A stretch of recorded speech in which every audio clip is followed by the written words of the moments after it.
Baiklah, di sini saya akan memaparkan sebuah materi tentang kebutuhan bahan ajar dan sarana prasarana pembelajaran tematik. Yang pertama yaitu pengertian dari bahan ajar. Bahan ajar adalah segala bentuk bahan atau materi yang disusun secara sistematis yang digunakan untuk membantu pendidik dalam melaksanakan kegiatan pembelajaran, sehingga tercipta lingkungan atau suasana yang memungkinkan peserta didik untuk belajar. Bahan ajar memiliki peran penting bagi guru maupun peserta didik, sebab bahan ajar merupakan salah satu syarat untuk mencapai pembelajaran yang efektif dan efisien. Karena tanpa ketersediaan bahan ajar yang baik, guru maupun peserta didik akan sulit untuk mencapai tujuan pembelajaran.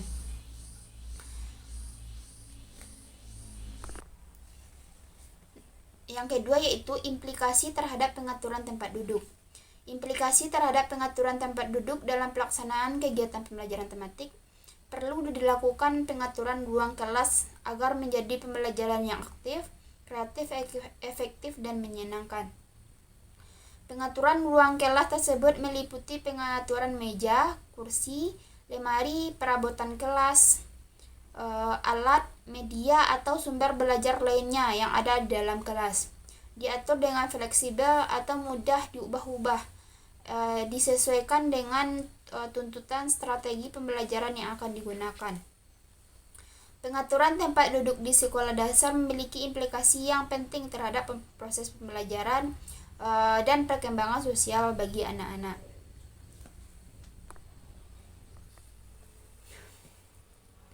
Berikut beberapa implikasi yang mungkin muncul dari pengaturan tempat duduk di sekolah dasar.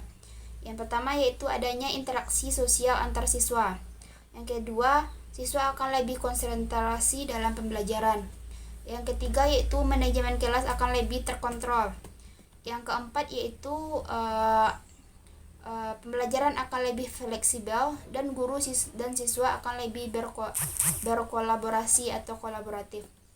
Yang kelima yaitu guru maupun siswa akan lebih nyaman dan fokus dalam belajar maupun mengajar. Yang keenam yaitu pengelolaan disiplin yang teratur. Yang ketujuh yaitu inklusi dan kepedulian yang makin meningkat. Nah, selanjutnya yaitu implikasi terhadap pemilihan bentuk kegiatan. Yang pertama yaitu engagement dan partisipasi. Yang kedua yaitu pemahaman konsep. Yang ketiga yaitu kemampuan pemecahan masalah. Yang keempat, kolaborasi dan komunikasi. Yang kelima, kreativitas dan inovasi. Yang keenam, evaluasi dan refleksi. Yang ketujuh, fleksibilitas dan adopsi. Yang kedelapan, tingkat kesulitan dan kesiapan peserta didik. Yang kesembilan, teknologi dan inovasi. Selanjutnya yaitu implikasi terhadap pemberian respon dan penguatan.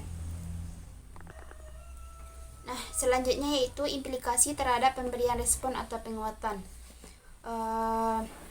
Implikasi terhadap pemberian respon atau pemberian penguatan perlu dilakukan untuk memberikan respon terhadap perilaku atau perbuatan peserta didik yang dianggap positif agar perilaku tersebut dapat berulang kembali dan meningkat.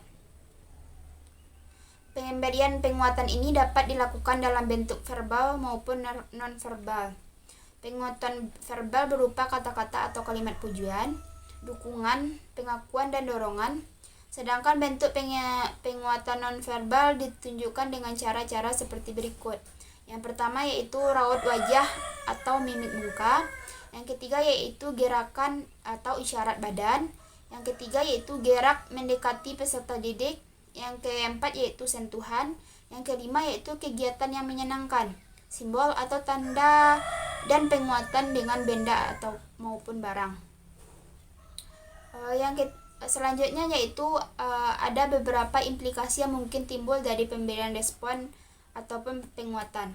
Yang pertama yaitu munculnya motivasi dan penghargaan yang diterima oleh siswa. Yang kedua yaitu dari kedua yaitu perilaku dan pembentukan kebiasaan. Yang ketiga yaitu pembelajaran dan peningkatan kinerja. Yang keempat yaitu pembangunan keterampilan sosial. Yang kelima pengelolaan kelas atau tim. Yang ketujuh pengembangan kemandirian. Yang kedelapan yaitu penerimaan diversitas dan kebutuhan individual. Yang kedelapan yaitu pembentukan budaya belajar.